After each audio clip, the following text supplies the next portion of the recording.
Bueno, hoy tenemos a Josué. Josué de Salud Sin Tonterías. Eso es. Un placer conocerte, señor. Igualmente. Gracias por venir. No somos un podcast de salud, pero hoy sí. Hoy sí. Entonces, Josué, le taguearemos para que podáis buscarle, igual que hemos hecho con el resto de expertos. Nos viene hoy a hablar de determinados temas. Hemos estado antes preparando un poquito por dónde va el cuento. Y tú te especializas, corrígeme si me equivoco, ¿vale? Tú te especializas en pérdida de grasa y desarrollo de fuerza. Eso es. Vale. Antes de que me cuentes... Bueno, no, cuéntame tú primero. Y luego te cuento yo. Cuéntame. Venga, dale un poquito. ¿Pero qué te cuento? Pues eso.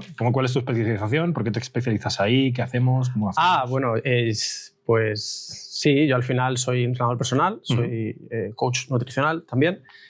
Y entonces, bueno, yo me especializo en la pérdida de grasa y el entrenamiento de fuerza. O sea, principalmente porque, bueno, yo al final pues vengo de ser siempre digo lo mismo, yo vengo de ser un niño regordete, flojo y asmático, y entonces pues al final yo ser mi propio caso de éxito, de yo mismo ser capaz de revertir todo eso, que digamos que yo me sentía un poco con un sentimiento un poco de inferioridad en el colegio, de que era pues eso, regordete, no se me daban bien los deportes. ¿Tú eras regordete? Era flojo, sí. ¿Sí, en serio? Sí. O sea, ahí sí que hemos dejado... De hecho, si la gente que se meta en mi perfil de Instagram, hay una story de estos que se guardan, sí, que pone mi caso de éxito. Entonces sale una foto yo con 13 años, que salgo, se ve ahí mi abuela ahí medio cortada de lado, que salgo con una foto con mi abuela y salgo yo con el brazo así regordete, y luego pues sale luego otra foto, en plan selfie, porque hace un par de meses, con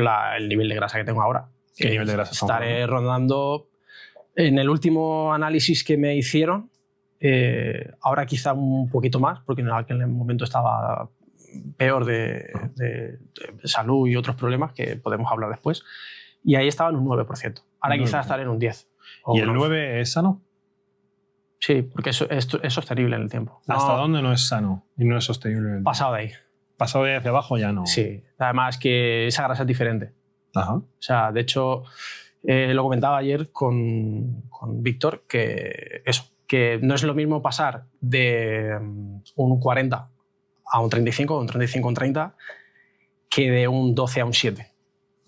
La grasa no es distinta. O sea, digamos que esa última grasa que queda es lo que en algunos círculos se conoce como grasa rebelde, y es una grasa diferente y se debe tratar diferente. No... ¿Pero es buena, mala? Es distinta. Es una grasa como mucho más de supervivencia. O sea, al final todo al final es una cuestión de la naturaleza. Digamos que está la grasa visceral, que es como la que el cuerpo, le es más fácil de eliminar.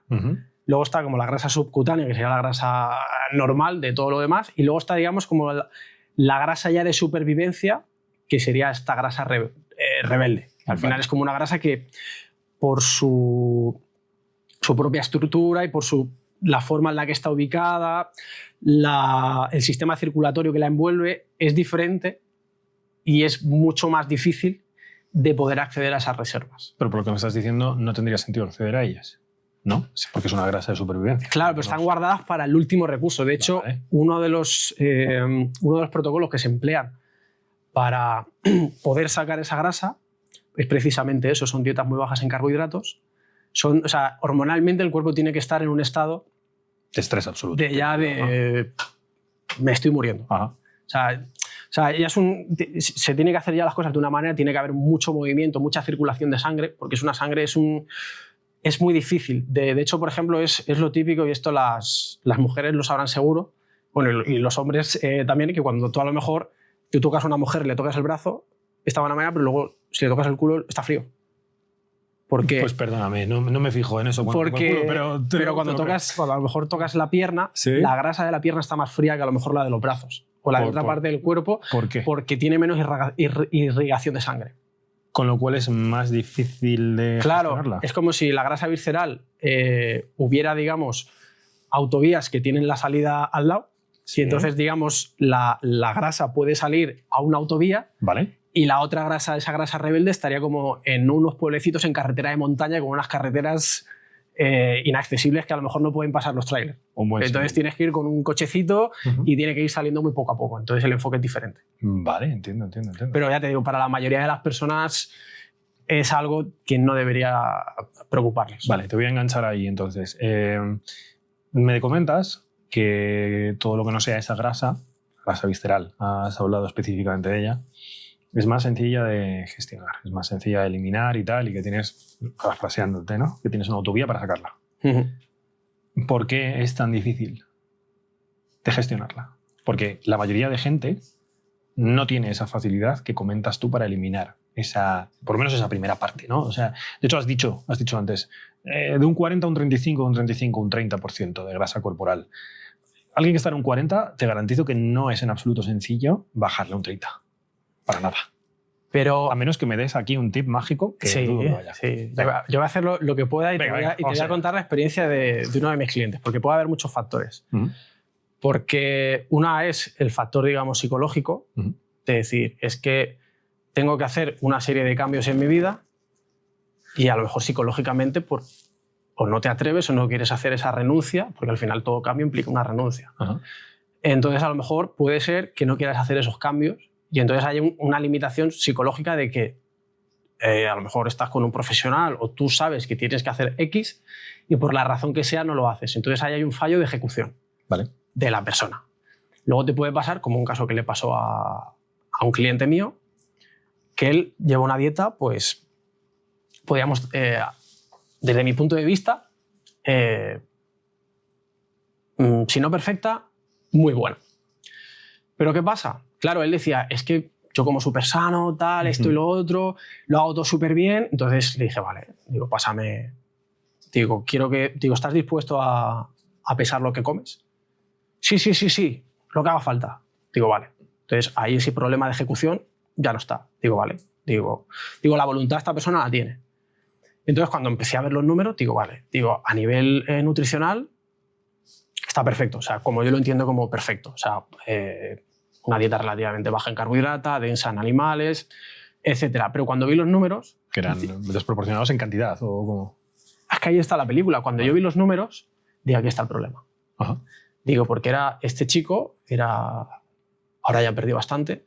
Este chico cuando empezó estaba en 120 y 120 kilos, 1,90 m, o sea, tío grande. Pero claro, cuando yo empecé a ver los números, digo, estás comiendo menos que yo. Yo peso 60. ¿Menos? Y yo me encuentro en muchos casos, y sobre todo en las mujeres, que muchas mujeres no pierden peso porque comen demasiado poco. Espera, a ver, no lo entiendo, perdóname. Claro, por eso es un fallo en el que incurre mucha gente. Porque claro. Una vez puede estar el fallo de ejecución y luego puede estar el fallo de no entender el metabolismo. Vale, pues vamos a explicar un momento el metabolismo porque no entiendo yo, como ignorante en el absoluto. No soy de salud, ¿vale? No entiendo ni idea, no tengo ni idea. Entonces, por eso traemos a expertos que nos lo cuentan. Como ignorante absoluto en el tema, yo lo veo más como un equilibrio termodinámico. Desde la ignorancia, ¿no? Si comes menos de lo que sale, se entra menos de lo que sale, pierdes. Si no, ganas, ¿no? Con su particularidad, que era un poco lo que ha comentado ya aquí algún invitado, has citado antes a Víctor, pues Víctor lo comentó, que no es lo que tienes en el lavabo, ¿no? Porque una cosa es lo que digieres, otra cosa es lo que ingieres, tal. Eso es. Vale. Es un factor también. Claro, me imagino. Pero claro, de ahí a que me digas alguna frase tan revolucionaria como no, es que estás comiendo demasiado poco y por lo tanto no adelgazas. ¿Cómo? A ver, cuéntame. Es así. De hecho, yo a mí me gusta mucho ilustrarlo con... Yo lo llamo tensión metabólica. Entonces, tú imagínate, vamos a suponer que tenemos un muelle y tenemos dos extremos. ¿Vale? Uno es... espérate, que recuerda la visualización. Tenemos dos extremos, ¿no? Tenemos comer, digamos, o ingesta y gasto, por simplificarlo. ¿no? Entonces tenemos un muelle. Y luego tenemos dos direcciones, más y menos. ¿En cada extremo? ¿O cómo? No, están las direcciones, porque luego el muelle o pueden ir las dos puntas para la misma dirección o se pueden invertir. Vale. Porque el muelle, ¿por qué comer? La tensión metabólica. O sea, el metabolismo es como si fuera un muelle. Entonces tenemos los dos extremos del muelle, que es, uno es la ingesta y el otro es el gasto. Entonces, y tenemos dos sentidos, menos y más, para que se entienda. Entonces, claro, si tú esa goma coges y tú haces, voy a comer menos y estiro la goma por un lado, voy a moverme más y la otra punta te la llevas al otro, generas una tensión metabólica. ¿Y el cuerpo qué hace? e intenta compensar. ¿Cómo? O hace que gastes menos o hace que comas más. Entonces, ¿tú qué haces? Hostia, no pierdo peso. ¿Qué hago? Voy a comer menos y voy a moverme todavía más. Con lo cual aumentas la tensión y el cuerpo reacciona. Y el cuerpo reacciona. Vale, lo he entendido. Vale. Voy a ponerlo en palabras legas, ¿vale? Supongamos que yo tengo... Bueno, supongamos no, yo no sé cuánto tendré de grasa, pero igual un 40 estamos. Sí, puede ser.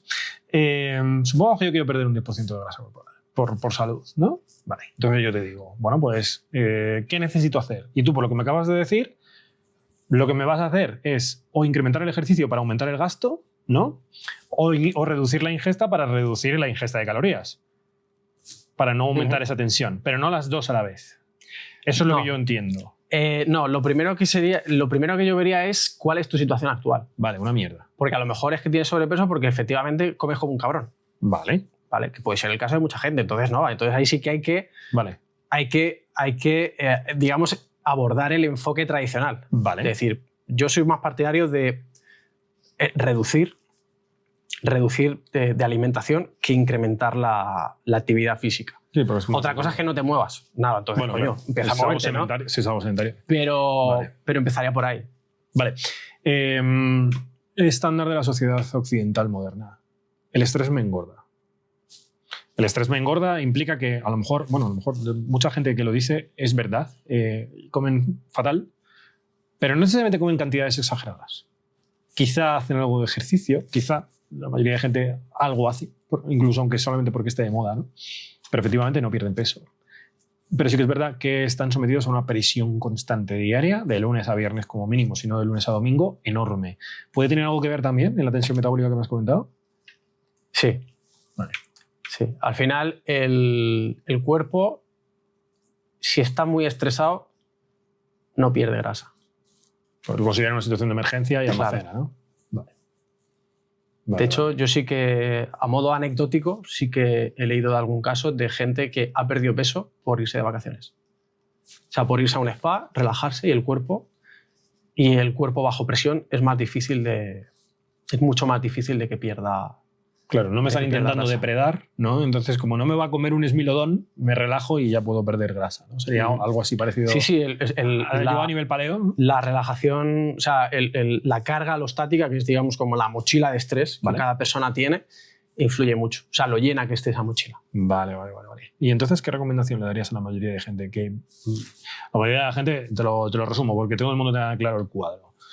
Poca actividad física, trabajo muy estresante, extremadamente sedentario, normalmente con posturas poco amigables para el cuerpo, si ya de oficina como en la mierda no estamos sentados ahora mismo, ¿vale? Durante 8 horas al día, con descansos muy justos, alto nivel de estrés, dieta de ultraprocesados moderadamente elevada y muy poco ejercicio físico. Pues, a ver, ahí habría una parte primero de gestión de estrés. Bueno, ya controlar también, pues también, bueno, pues se podría haber ejercicios de respiración, la propia alimentación puede generar estrés, de hecho el estrés se puede medir. Vale. Se puede medir, de hecho cuanto más el concepto de variabilidad cardíaca, cuanto más preciso es el latido del corazón. O sea, tú puedes tener 60 latidos al minuto, ¿vale? Pero tú puedes tener un latido exactamente a cada segundo, ¿vale? Puedes tener diferencias, ¿vale? Digamos que el corazón vaya a destiempo. Entonces, cuanto más a destiempo va el corazón, más relajado estás. Es completamente contraintuitivo. Tú pensarías, no, el corazón, si está relajado, va perfecto. No, es al revés. Es como que el corazón, cuando está relajado, se puede permitir ir a destiempo. Entonces, esto se puede medir. Entonces, yo me di cuenta hace años de que tú, en base a lo que comas, puedes generar estrés en base a lo que comes. Entonces, a lo mejor tú comes algo y puedes tener incluso puntos de rendimiento recrecientes, de comer algo y decir, anda, mi variabilidad cardíaca ha subido. O sea, como esto y el cuerpo se relaja. Pero si sigo comiendo esto, se revierte. Y ya el exceso de haber comido esto me genera un estrés. ¿Y por qué pasa eso? Cuéntame. Eso ya... Pero porque es cada uno, ¿no? O sea, no es una... Claro, eso es muy, muy individual. Vale. Pero sí que puede pasar. Entonces, eso se puede medir. Luego, por ejemplo, se puede hacer lo que se llama como el biofeedback, por ejemplo, con respiración, que tú puedes hacer no necesitas mucha tecnología para medir el nivel de estrés. Necesitas un pulsómetro de esto de banda y con aplicaciones en el móvil conectado con Bluetooth lo puedes ver. Entonces, el biofeedback lo que es que tú, por ejemplo, puedes hacer ejercicios de respiración y ver en tiempo real si eso está aumentando tu variabilidad cardíaca o no. Entonces, te puede ayudar a tener, digamos, un control en tiempo real de que si los ejercicios que tú estás haciendo de respiración, por ejemplo, te funcionan. Eso sería una parte en el tema del estrés. Luego, otra forma es que tú, bajo estrés, sea físico, sea mental, o al final el cuerpo solo lo entiende. Nosotros el estrés lo vemos como estoy estresado, ¿no? Eso al final es un estrés psicológico o emocional. Pero al final el cuerpo también tiene estrés fisiológico, por lo que te digo, de que te pongas ciego de comer no sé qué. El alcohol también decae, genera estrés a nivel del sistema nervioso. Vale. El cuerpo lo único que entiende cuando tú tienes estrés es que tienes una activación del sistema nervioso simpático, de la rama del sistema nervioso autónomo. Tienes como la parte... el sistema parasimpático, que es el que se encarga de la digestión, del descanso y tal, y luego el simpático, que es el que te mantiene alerta y es el de lucha o huida, ¿no? Que se suele decir. Entonces, claro, el cuerpo solo entiende eso. Si hay más activación de uno o del otro, le da igual. Si es físico, si es... O sea, eso es lo que tú sientes, pero para el sistema nervioso es ¿estoy más estresado o menos? Vale. Vale, entonces... ya te digo, con el tema del biofeedback, vale, eso se puede medir y tú puedes modular en plan, hostia, pues si hago este patrón de respiración, me relajo más que si hago este. O a lo mejor me han dicho que este patrón, he visto el último vídeo, hace lo típico de hace esta respiración y duerme en 20 segundos, por ejemplo. Y luego a lo mejor tú le haces y dices, hostia, no, es que mi variabilidad cardíaca, yo hago esto y va en picado, o sea, me estoy ahogando, me estoy alterando y me estoy poniendo peor. Entonces, eso es una herramienta. Y luego, por ejemplo, en caso de estrés, una cosa que tampoco se puede hacer es dietas extremas, porque al final eso genera una tensión metabólica altísima. Entonces, si tú tienes un estrés, de que el estrés, que tú mentalmente ya hay algo en tu vida que está atentando contra la supervivencia, si encima te va a privar de comer y te hinchas a hacer ejercicio y tal, o le estás dando al cuerpo más señales de me voy a morir. Y el cuerpo se agarra a la grasa que tiene como puede. Es como cuando tú vas mal de pasta, tú no gastas. O sea, aunque te haga falta, pero es como, no, yo mi pasta no la suelto, claro, porque no tengo pasta, no me entra pasta. Pues al cuerpo le pasa igual. Si tú tienes un enfoque muy agresivo, el cuerpo se agarra a lo que tiene, que eso le pasa mucho a... Las mujeres, sobre todo, incurren mucho en estos problemas. Es decir, ay, no, es que empezaba a hacer dieta o que luego me apunté al gimnasio, tal, o como, por ejemplo, mi suegra, que mi pareja es colombiana, y mi suegra en Colombia hace 4 horas de gimnasio. 4 horas de 4 horas de actividades de estados grupales y de tal. Sí. Y claro, pero no es un caso aislado. Hay muchas mujeres pues, que a lo mejor pues, tienen un tiempo libre y dedican tiempo a hacer mucha actividad física. Por quemar grasa, por tonificar, por esto, por lo otro, y luego comen muy poquito. Entonces, claro, eso te genera una tensión brutal. Entonces, claro, ¿el cuerpo qué hace? Lo que comentábamos, tiende a relajar esa tensión. O tu metabolismo cae, entonces o tu metabolismo cae o te da más ganas de comer, vale, o te da más pereza moverte. Vale. Pues al final son los mecanismos que el cuerpo de forma inconsciente tiene para mantener, ¿no?, digamos, ese diferencial energético que tú tienes para intentar bajarlo. Entonces, claro, a las mujeres les pasa eso. Como un pajarito. Me hincho a hacer ejercicio, sobre todo aeróbico. Hostia, me he estancado. O sea, te ha funcionado una semana, 2, dependiendo del contexto de la persona. Hostia, me he estancado. Solución. Lo que comentábamos. Como menos y me muevo más. Te funciona otro poco. Y esto te estancas. ¿No? Y al final, yo por eso digo que moverse más y comer menos es un problema. O sea, es muy cortoplacista.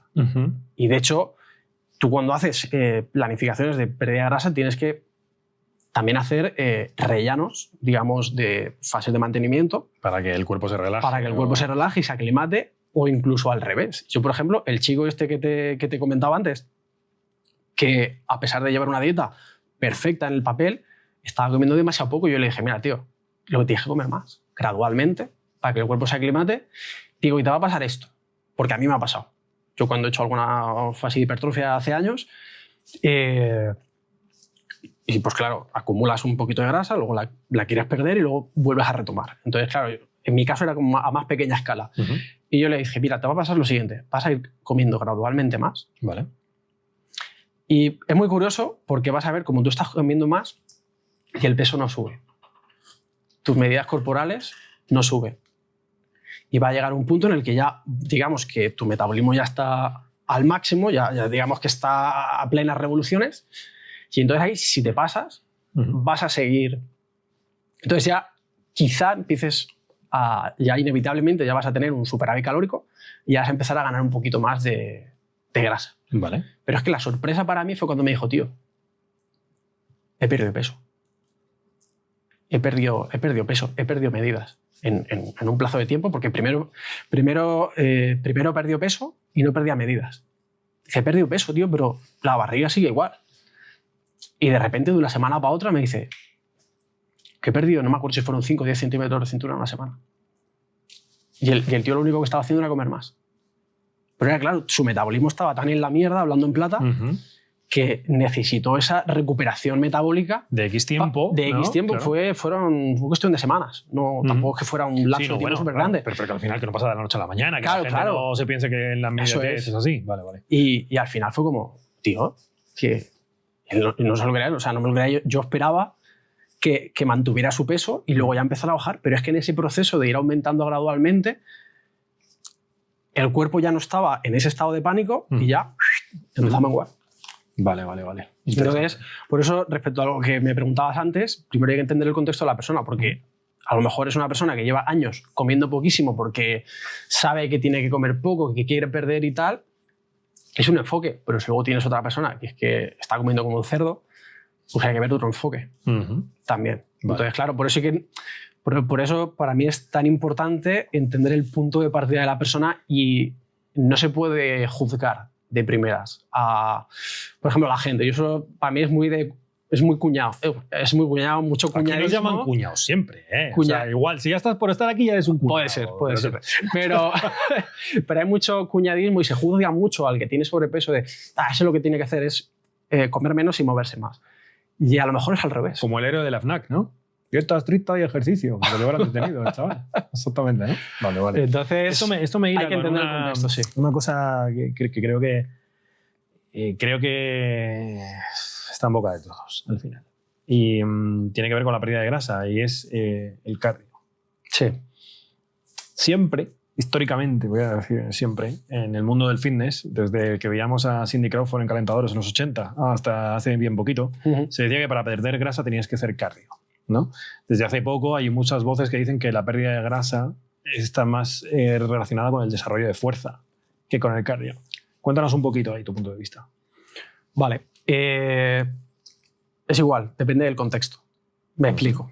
Tú al final, la persona que hace cardio, ¿qué buscas? Vale, haces un entrenamiento aeróbico y el entrenamiento aeróbico como combustible empleas, si estás adaptado, grasa.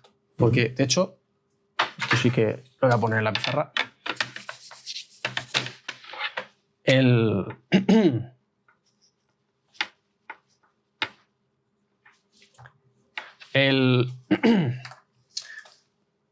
cuerpo es como un motor híbrido de los coches de ahora, ¿no?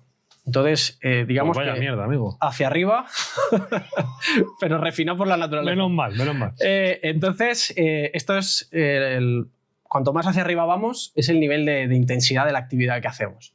Entonces, cuando estamos abajo, tú tienes que puedes quemar carbohidratos y grasa. ¿Vale? Estaremos hablando de, por ejemplo, actividades muy suaves. Andar un poco ligero, correr un trote suave, cosas suaves. Luego tenemos el punto intermedio, que sería donde solo podemos usar carbohidratos, que es la glucólisis fermentativa o la glucólisis anaeróbica. ¿Vale? Que es donde casi todo el mundo se centra, ¿no? El body pump, el no sé qué, el bombear el músculo, todo lo que implique bombear el músculo, estamos aquí. Pues claro, tú perdóname, ¿esta escala lo medimos con RPM o esto? Lo podríamos medir, por ejemplo, con el RPE, que sería el ratio de esfuerzo percibido. ¿Qué es el ratio de esfuerzo percibido? Pues es cuando tú tienes una actividad, lo que te cuesta hacer algo. A lo mejor para mí andar es muy poco y a lo mejor para otra persona andar pues acaba con la lengua fuera. Que cada nivel de la pirámide en realidad no tiene que ver con un ejercicio específico, sino con el caso individual de cada persona. Claro. Entonces, el tema del cardio, si tú, por ejemplo, haces un cardio muy fuerte, a lo mejor tú quieres quemar grasa, pero realmente estás aquí. Vale. Con lo cual no quemas grasa. Con lo cual no quemas grasa. Efectivamente. Vale. Entonces, bueno, y luego me ha faltado aquí Me ha faltado aquí, si se ve, que es el sistema de fosfágenos, que es para esfuerzos máximos. Por ejemplo, sprintar o levantar algo que pese mucho. Esto es como en... Que eso lo que da agujetas. Eso es lo que da agujetas. No. Esto, por ejemplo, este sistema al final es... necesitas tiempos muy cortos. O sea, vale para tiempos muy cortos. Por eso un sprint de 100 metros lisos te da, o sea, es un depósito de que te dura 6 segundos o así. Es un depósito muy pequeño. Es como en los juegos de carreras de esto del Need for Speed y todo eso, el litro. El litro. Es igual, ¿vale? Para que se entienda. Entonces, volviendo al tema del cardio, claro, el ejercicio quema grasa. Pero yo al final no es que hago cardio porque hay que quemar grasa. A ver, en la mayoría de casos no hace falta. Yo peso 60 kilos, tengo un 10% de grasa y yo no hago cardio. Salvo los fines de semana que me voy a bailar salsa con mi pareja. Y me pongo a lo mejor 3-4 horas bailando y lo hago por gusto. Pero no porque no está incluido en mi rutina el hacer cardio. O sea, yo soy el claro ejemplo de que tú no necesitas cardio para tener un nivel bajo de grasa. Porque tú al final con el cardio lo que buscas es quemar grasa. Pero si tú, vamos a poner que haces una actividad con la que tú quemas 500 calorías de grasa haciendo cardio, para mí es mucho más fácil quitar esas 500 calorías de lo que como. Y además, para mí tiene el beneficio adicional de que mi sistema digestivo además le quito carga de trabajo. Entonces a mí, desde ese punto, me parece mucho más inteligente restar de la comida que incrementar el cardio. Ahora bien, ¿cuándo puede ser relevante el cardio? Con lo que hablábamos antes de esa grasa ya de los últimos niveles que sí que necesita una mayor circulación de sangre. Entonces sí que necesitas un mayor movimiento de sangre en esas zonas para sacarlo. En ese sentido sí, pero estamos hablando de hombres con un 10% de grasa. No, eso es un nivel, yo creo, muy extremo. Un nivel muy bajo. Sí. Y a lo mejor las mujeres es un poquito más, porque sí que es verdad que la grasa rebelde de las mujeres me atrevería a decir que es más rebelde que la de los hombres. Pero claro, ya son niveles muy bajos. Yo, por ejemplo, que llegue una mujer y me diga, no, yo es que hago cardio para quemar grasa. Vamos a ver, ¿se te marcan los hombros? No. Entonces ni te lo pienses. Porque la grasa va, por ejemplo, en las mujeres va de las extremidades hacia adentro. Hacia, digamos, la zona glúteo-femoral, lo que es el culo y la parte de arriba de los muslos y en la parte de abajo de la barriga. Entonces la grasa va así. O sea, una mujer, hasta que no tiene los brazos definidos, con poca grasa ya en la parte de arriba del cuerpo, no tiene ninguna necesidad de hacer cardio. Y un hombre igual. O sea, porque, digamos, entonces, si tienes que dedicar 20, 30 minutos a hacer cardio, a correr o a andar, una cosa es porque lo hagas porque te guste. Que digas, bueno, es que me apetece andar. Bueno, pero no creo que le guste. Pero no que esté incluido en la al contrario, miente como un bellaco. Claro, entonces yo, por ejemplo, yo el ejercicio, salvo este caso, yo soy más partidario de buscar otras adaptaciones fisiológicas, como pueda ser mejorar la fuerza.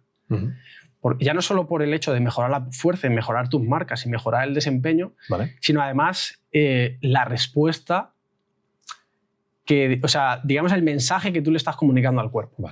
Porque claro, el cuerpo, cuando tú estás entrenando fuerza, al final vas a mejorar tus marcas, si lo haces bien, vas a mejorar tu desempeño en el día a día, pero es que además estás sometiendo a tus músculos a tensión muscular. Y luego también, algo que se pasa mucho por alto, es que estás sometiendo no solo a tus músculos, sino a tus huesos y a tus articulaciones a esfuerzo. O sea, es de forma similar a lo que le pasa a los astronautas cuando vienen, que vienen más flojos. ¿Por qué? Porque la gravedad, no hay presión en los tejidos, en el músculo, en los huesos. Hay estímulo y entonces se desarrolla. Claro, entonces tú necesitas la presión en articulaciones, huesos y músculo para fortalecerse. Y de hecho, esa también es una de las razones por que las mujeres tienen más osteoporosis que los hombres cuando se hacen mayores. ¿Por qué? Porque los hombres, ahora quizá menos, pero antiguamente el hombre estaba más en el campo, o estaba en la obra, actividad o estaba tal, tenía mucha más actividad física, y luego había un factor adicional, que es que generalmente pasaba más tiempo en la intemperie, al sol. Entonces, también con el tema de los huesos, la vitamina D el ultravioleta que te llega, no es que te llegue vitamina, mucha gente se cree que te llega vitamina D del sol, no, te llega radiación ultravioleta y tú con eso creas vitamina D. Entonces, claro, todo ese cóctel de entrenamiento, sol y demás, eso hace que tú fortalezcas los huesos y fortalezcas. Y luego, además, claro, le estás dando una tensión al músculo. Entonces, claro, por ejemplo, de cara a perder grasa es mucho más interesante el entrenamiento de fuerza porque le estás dando el mensaje de el músculo lo necesitamos. No puedes recortar aquí. Puedes recortar de otros tejidos, pero el músculo no, porque nos hace falta. Entonces, claro, muchas personas incurren en el fallo de hacer cardio y de hacer tal. ¿Qué mensaje le estás dando al cuerpo? Sí, estoy quemando grasa, pero el músculo no lo necesito. Ya. O no necesito... Sí, necesito una musculatura, pero en una medida infinitamente menor que si tengo que hacer un entrenamiento mucho más intenso, que necesito reclutar muchas más unidades motoras del músculo. Vale. Nos sigue mucha gente que por su trabajo tiene una actividad física grande y tiene a lo mejor unos requisitos elevados en cuanto a marcas físicas y demás, pero no necesariamente desarrollo de fuerza. Estoy pensando ahora mismo pues, en fuerza de cuerpo de seguridad de Estado, principalmente, ¿vale? No hablo de bomberos, que eso es un caso muy específico y sí que es verdad que esa gente lo puede hacer de otra manera, pero por ejemplo en las Fuerzas Armadas a la gente pues, le ponen a hacer carrera continua y ya tú te apañes con el desarrollo de fuerza si es que acaso lo puedes hacer. Entonces, ¿qué consejo le darías a una persona que por su día a día está sometido a una carga de ejercicio de cardio muy elevada, ¿vale? No tiene tanto control sobre la ingesta, porque al final es lo que te ponen, pero a la vez tienes que desarrollar fuerza, porque es un combo bastante complicado de hacer. Cuéntame. Vale, pues con el tema de la fuerza es que hay que distinguir fuerza de ganar músculo. ¿Vale? Porque yo, por ejemplo, me considero que no tengo mucho músculo, tampoco lo busco, pero me considero para mi peso relativamente fuerte. ¿Pero por qué? Porque entreno específicamente para eso. Entonces, claro, por ejemplo, en inglés se habla del workout, que básicamente se podría traducir como hasta que reviente, hasta que acabe en el suelo. Pero claro, el entrenamiento de fuerza no va de eso. El entrenamiento de fuerza es... De hecho, esto se lo escuchaba yo a uno de, como digo yo, de mis mentores indirectos y de mis referentes, y él decía que los músicos podrían ser una de las personas más fuertes, por la sencilla razón de que es lo mismo. En el sentido de que alguien que toca un instrumento, o alguien que es muy bueno tocando un instrumento, podría ser una persona muy fuerte. ¿Por qué? Porque la fuerza va de habilidad. La fuerza va de entrenar tu sistema nervioso. Entonces no necesitas reventarte en el gimnasio. Por eso los albañiles, que es lo que yo llamo la fuerza del obrero, por eso los albañiles están más fuertes que mucha gente sin pisar un gimnasio. ¿Por qué? Porque es la habilidad. Están todo el puto día moviendo cargas. Moviendo cargas pesadas, nunca van al fallo. Porque un albañil no se pone a cargarse sacos de cemento en el hombro hasta que revienta. Eso choca drásticamente con un montón de rutinas. La mayoría de rutinas te dicen AMRAP hasta tal, para terminar, ¿no? Claro, pero no están enfocadas a fuerza pura. Fuerza estrictamente hablando. Entonces, y que están enfocadas a hipertrofia. Sí, a hipertrofia o a cansar a la gente que tenga la ilusión de que están haciendo algo. Interesante. También puede ser. Entonces, por eso el entrenamiento de fuerza, ya te digo, yo entreno... Mira, mejor todavía, te voy a poner además un caso de mujeres. Yo me acuerdo de mi pareja, cuando empezó a venir conmigo al gimnasio, tenía problemas de fuerza de agarre, ¿vale? Y entonces, es súper tonto y esto lo podéis hacer...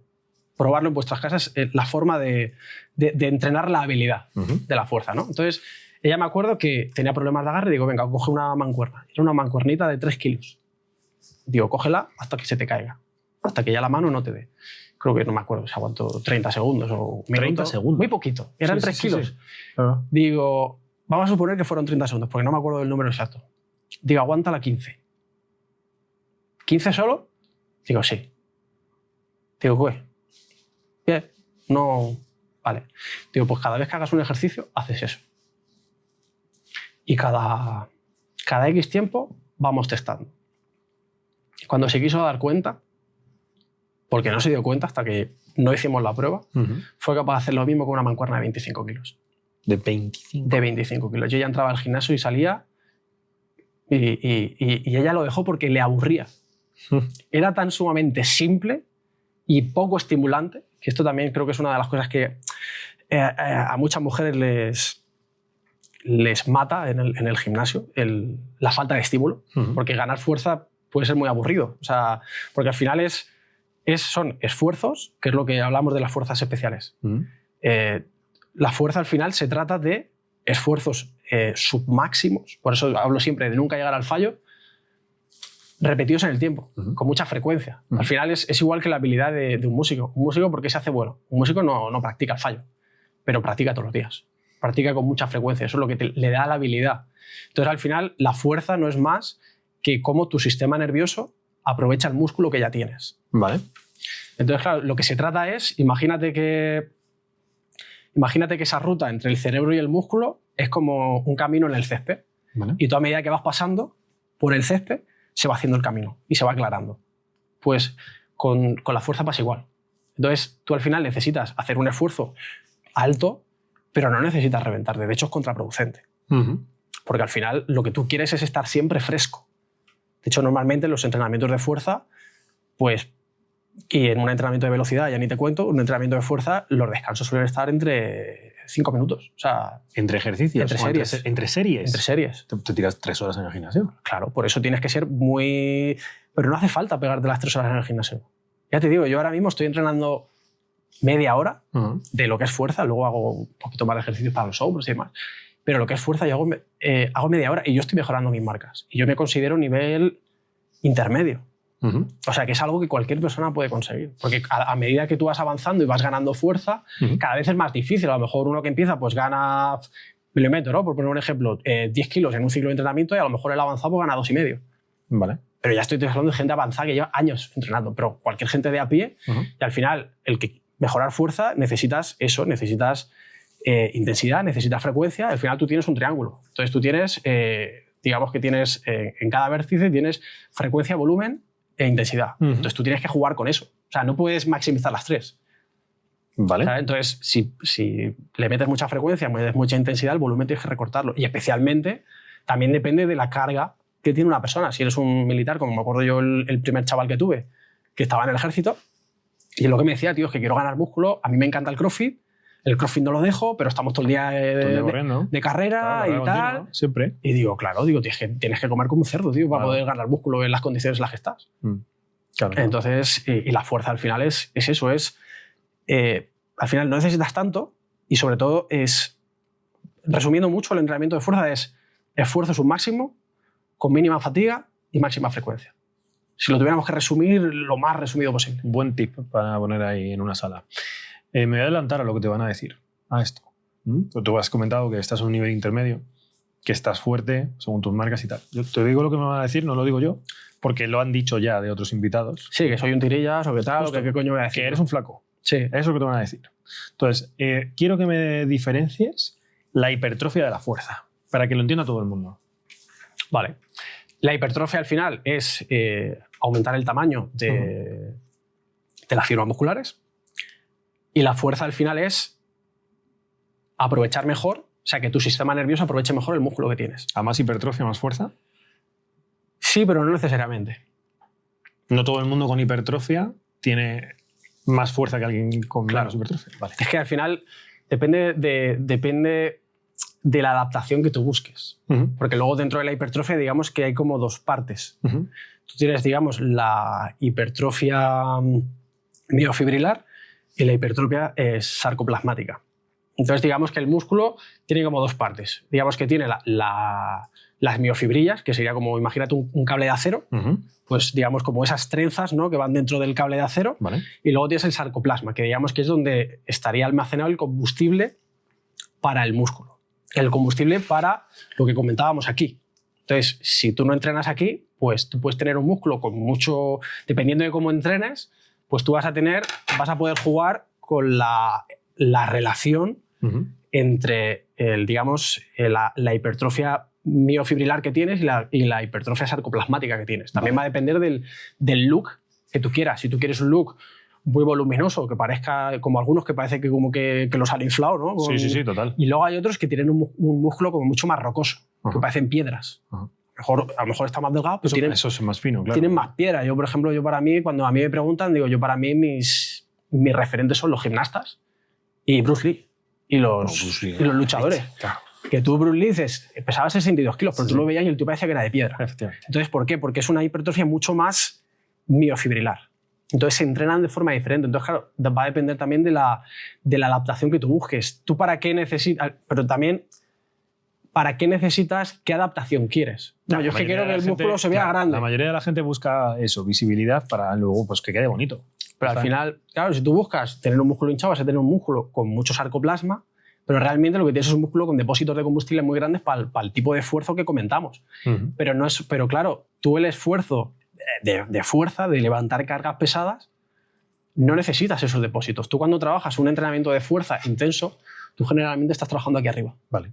Entonces, no necesitas depósitos grandes de combustible entiendo. En el músculo. Entonces, no sé si he respondido a mí me ha quedado a la pregunta. Espero que para los demás también. Entonces, al final, pues claro, por ejemplo, hay mucha gente que, claro, no entiende. ¿Y yo para qué coño quiero ganar fuerza sin ganar músculo? Pues depende. Si estás en deportes que van por peso, te interesa. Porque, por ejemplo, halterofilia. Tú, por ejemplo, eso en el caso de las chicas es acojonante. O sea, tú ver chicas en las categorías pequeñas de halterofilia, chicas de 45, 49 kilos, que a lo mejor levantan 80 kilos por encima de su cabeza, y tú las ves, y si no te dicen, esta tía levanta 80 kilos por encima de tu cabeza, ¿Te lo crees? Tú no te lo crees, porque es una mujer normal. Es que las mujeres tienen ese miedo de, no, es que me voy a poner grande. Pero tú has visto, tú fíjate en las categorías de halterofilia pequeñas. Son chicas de 45, 49 kilos. Bueno, incluso cualquier deporte de contacto, yo creo. Y los deportes de contacto. Les pasa igual. Las judocas están fuertes como el vinagre y no se les nota tampoco. Y los luchadores les pasa igual. Tú coges, yo tengo un amigo mío que hace poco estuvo en Tailandia, de Muay Thai. Y mi colega pues tendrá, no sé si pesará 62, 65 kilos, 1,75 m, 1,80 m, y tú lo ves, está así. Claro, tú lo ves en combate claro, que te agarre, ¿no? Y te acojonas. Pero claro, ¿por qué? Porque depende de la adaptación fisiológica que tú busques. Entonces, yo personalmente, yo soy partidario de ganar, en mi opinión, esto ya cada uno, de ganar mucho músculo, porque al final, ¿para qué coño quiero algo que encima es, para mí yo lo veo como un lujo, porque al final es algo que es difícil de mantener, tengo que comer más, tengo que forzar más mi sistema digestivo, y al final es una serie de, es en plan, a ver, si yo estoy fuerte, si pesando poquito y con un cuerpo proporcionado, para mí prima más la proporción antes que el tamaño. Y yo si tengo un cuerpo fuerte y medianamente proporcionado, ¿para qué coño quiero el músculo? Claro. A mí no me hace falta. A lo mejor hay gente que sí, que le gusta verse en el gimnasio y verse en el espejo y verse grande y estas cosas, pero yo personalmente mi filosofía no va por ahí. A mí esto me hila con un punto que habíamos hablado antes, que era lo de hay que hacer muchos abdominales para que se te note.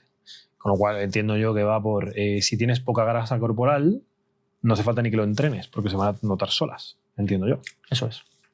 Sí, hay el único matiz. Luego muchas veces yo para mí veo errores en el tema del entrenamiento abdominal, porque la gente se piensa que es algo diferente. Al final es un músculo y se entrena como todos los demás. Al final pues necesitas una intensidad, un volumen de entrenamiento y un desgaste. Aquí, a diferencia de la fuerza, que lo que buscamos es entrenar el sistema nervioso, para el músculo sí que necesitamos romperlo. ¿Vale? Digamos, sí que la adaptación fisiológica que buscamos es que el músculo cree más músculo porque le estamos diciendo que el que tiene no es suficiente. Vale. Entonces, con el abdominal pasa un poco igual. Entonces, otra cosa es que, digamos, las cabezas del recto abdominal, que es el que se ve, claro, la gente dice, no, voy a trabajar abdominales, y piensan en el recto abdominal, que es la tableta, digamos. Vale. Entonces, sí que cuando tú entrenes, pues a lo mejor las cabezas del abdomen van a desarrollar más, van a ser más prominentes, pero a ti se te van a notar cuando tú bajes de grasa. Y luego, realmente, también hay que entender la función de toda la musculatura del abdomen, que es estabilizar el tronco. Entonces, claro, para mí esto se pierde cuando tú entrenas con máquinas en el gimnasio. O sea, peso libre versus peso guiado, que es uno de los grandísimos debates no solo del culturismo, yo creo que de todo, claramente.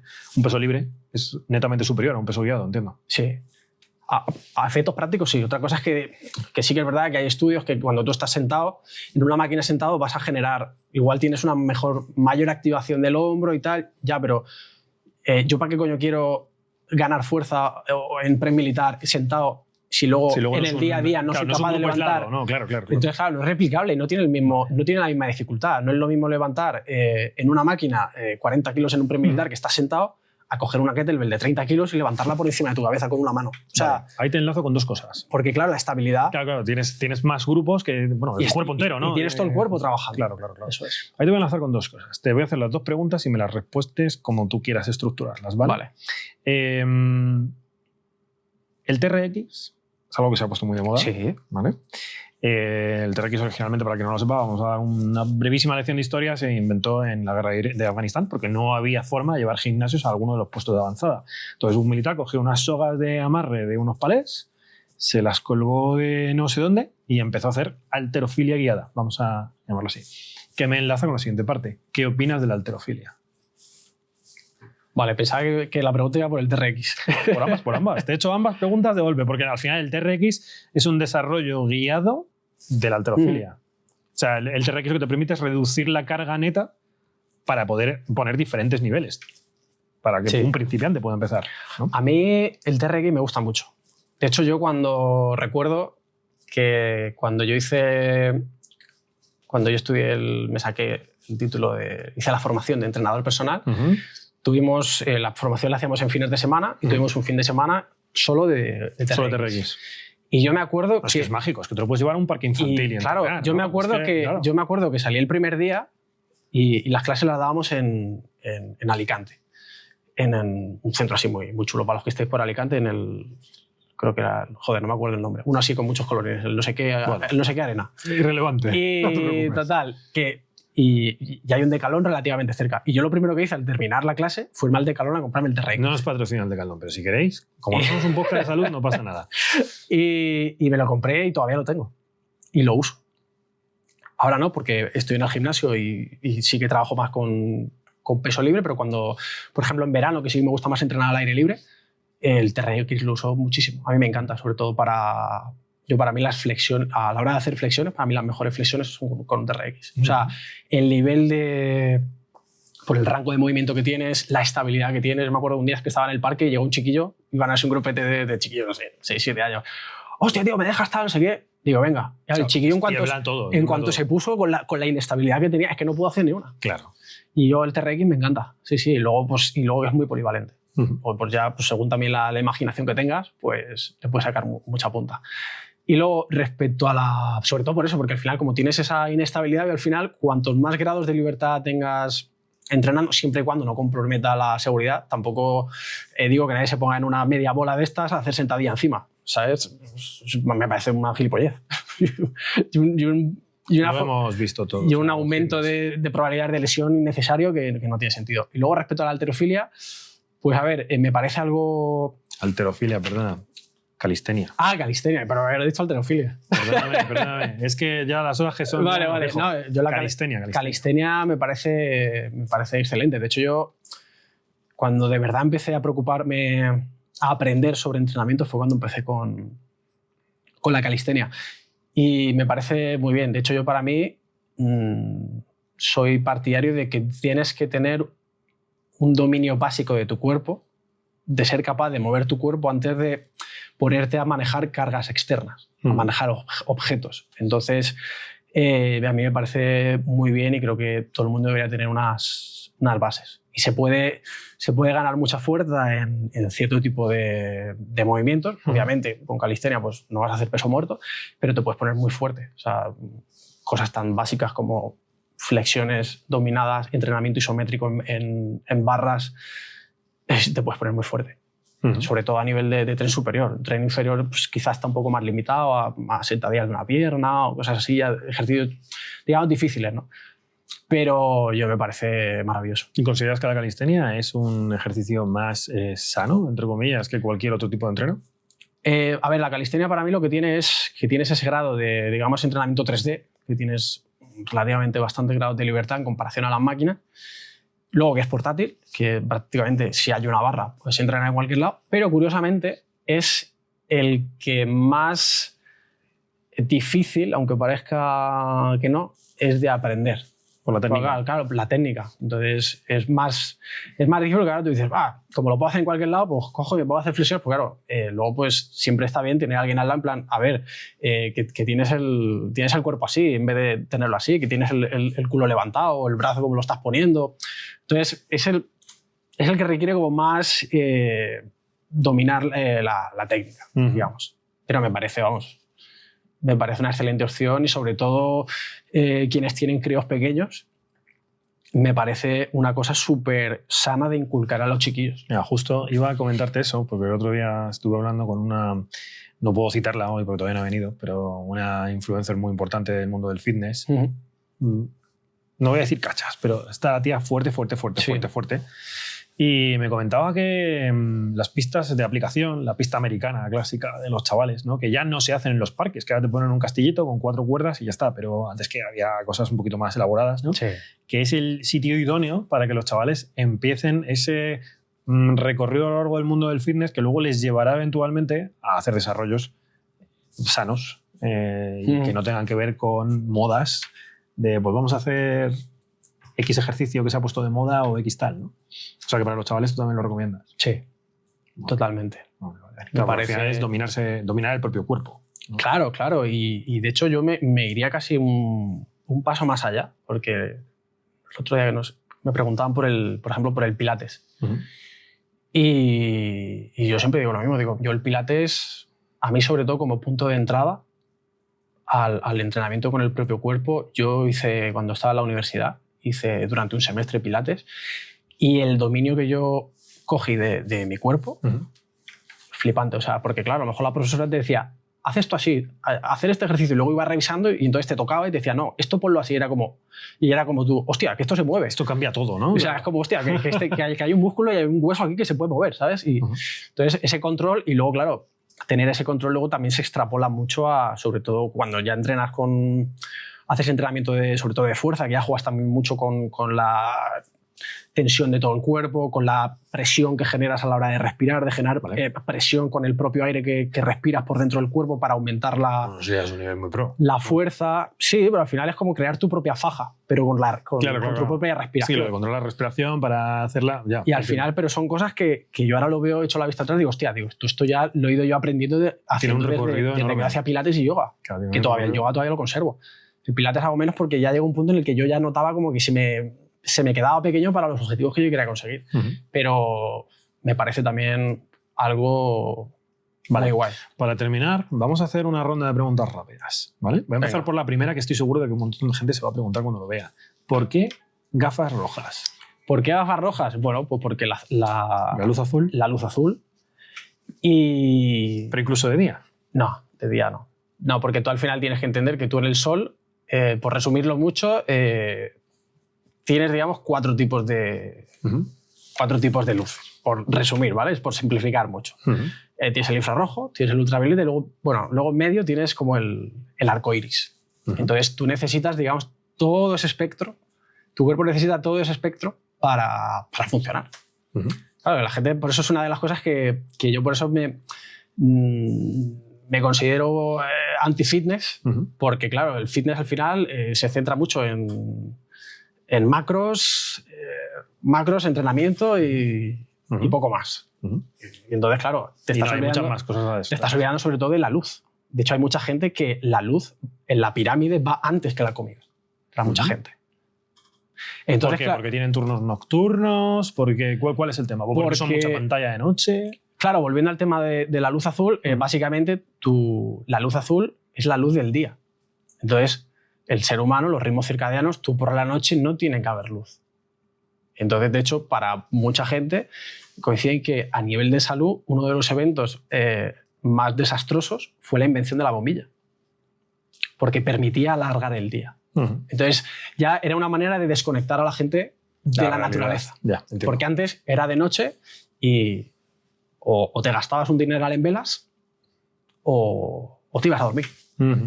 Entonces, cuando era de noche, pues a descansar. Y ahora al final, si tú te fijas, por la noche generalmente la luz solo trae vicio.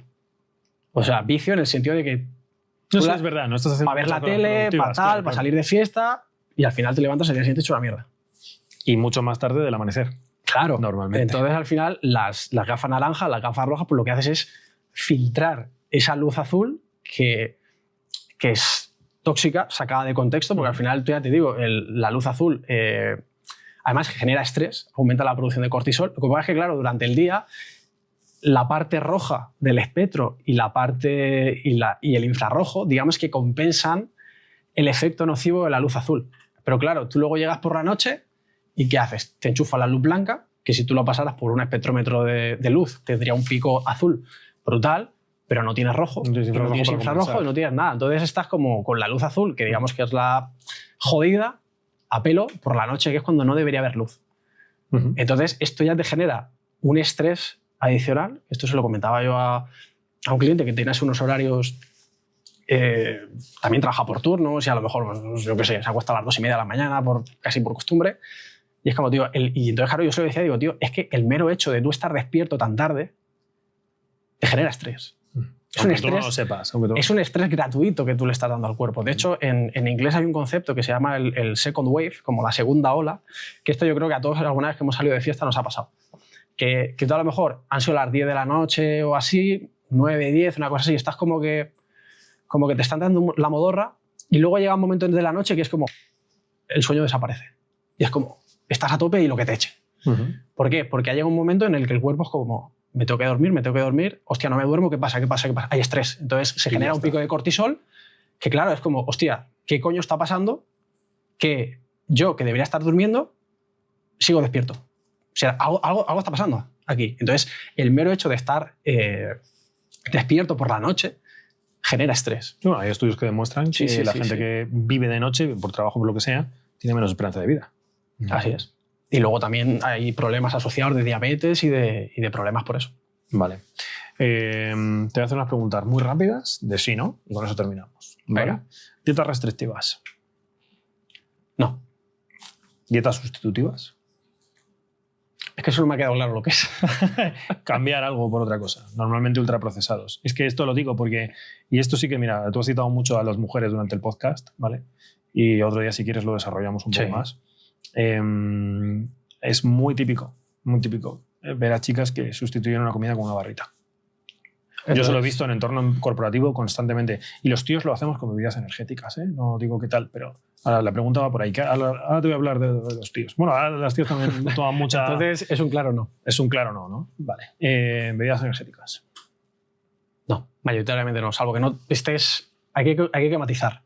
Porque bebidas energéticas, a ver, si estás... No estoy hablando de café, ¿eh? Estoy hablando de bebidas procesadas. Sí. ¿Vale? A ver, si estás en una situación en la que has dormido muy mal, estás muy mal, necesitas algo para espabilarte y no tienes otra cosa que llevarte a mano y de forma puntual, bueno. Pero como yo veo a los chavales que alguna vez he ido yo a... Quieto, no digas el nombre. No voy a decir el nombre. Pero que alguna vez que me iba a entrenar al parque y estar allí con los chavales y estar yo entrenando serio, centrado, y están los chavales allí con la bebida energética fumando porros entre series haciendo dominadas. Digo, ¿esto qué es? Eso no, o sea, que lo tomes por norma. Igual es mejor la bebida energética que el otro, pero sí.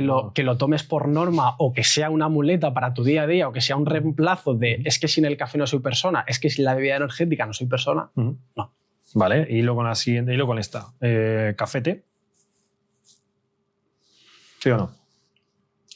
Para mí, si no es igual, si no lo si no es imprescindible. Vale. O sea, si yo para mí, de hecho, hay una persona a la que yo sigo que literalmente dice que el café es de flojos. Sí. ¿Y qué decimos de todos esos estudios que demuestran que, teóricamente demuestran, que la cafeína ayuda al desarrollo de fuerza? Bueno, al final la cafeína es un estimulante, pero... Y te puede... Sí, te no puede estoy servir. pensando ni en preentreno, que ya eso es otro... es otra dimensión. Estoy hablando solamente del cafetito.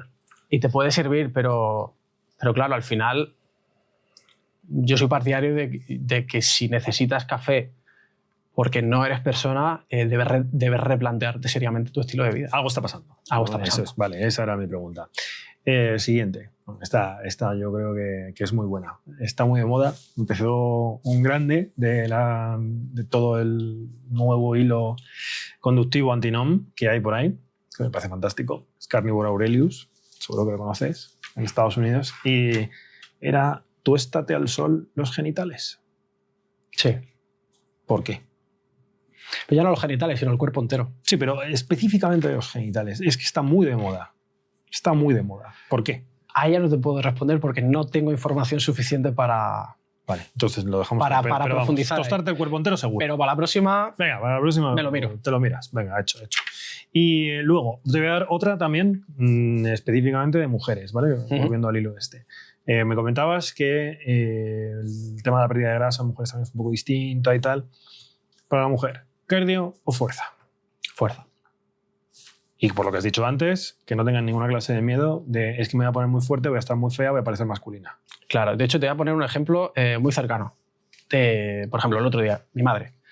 Ella disciplina no le falta. O sea, yo probablemente me quito el sombrero con mi madre. Y el otro día decía, he hecho brazos, tal, he hecho no sé qué, he hecho esto, lo otro, tal. Y digo, vale, ¿y eso? Que bueno, del club de bíceps y todas estas cosas también, eso es otra historia también. Puedes hablar ahora si quieres del club de bíceps. Para mí está muy sobrevalorado el club de bíceps. Y entonces, claro, yo por ejemplo salgo de ver el gimnasio y tal, y volviendo al tema de mujeres, haciendo club de bíceps, que le decía a mi madre, he hecho brazos, tal, no sé qué, digo, ¿y eso, mamá? Dice, no, porque quiero ganar, tal. Digo, ya, pero si no estás comiendo, comes muy poco, no vas a ganar músculo por mucho brazo que hagas. Entonces, es eso, muchas veces pasa eso de que queremos hacer pensando en, pero faltan otras cosas. Como y falta que tenga sentido, ¿no? Falta claro, que tú comas acorde a lo que estás buscando. Entiendo. Pero fuerza siempre, por eso, porque ya te digo, fuerza no es ganar músculo. Y normalmente las mujeres tienen mucho miedo y al final, si tú eres fuerte, cualquier mujer, porque muchas veces los problemas de, no, es que se ha roto la cadera, se ha caído porque se ha roto la cadera, o ha sido al revés. O se ha roto la cadera y precisamente al romperse la cadera ha perdido la estabilidad y entonces ha ido al suelo. Entonces, claro, si esa mujer está fuerte, sus huesos están más fuertes, son más resistentes y las papeletas... ¿no? Al final el ejercicio hace que el hueso también se fortalezca y tal, por el puro estímulo. Como ha parecido muy interesante, ¿no? O sea, si vamos a cerrar con una frase que quiero que sea, vamos a remarcarla lo máximo posible para todo el mundo. La osteoporosis se previene con desarrollo de fuerza. Entre otras cosas, sí. Y bueno, con una alimentación adecuada, etcétera, pero el sol. Pero el desarrollo de fuerza es importantísimo para el control de la osteoporosis. Sí, para todo el mundo. Pues yo creo que con eso, mira, solo eso ha merecido la pena, yo creo que la hora que llegamos aquí. Así que, Josué, ha sido un placer tenerte aquí. Te voy a dar tu ya tradicional placa. Oye, para que te acuerdes de que has venido, ¿eh? Claro que sí. Y espero volverte a ver cuando quieras. Pues yo encantado. Pues muchas gracias, señor.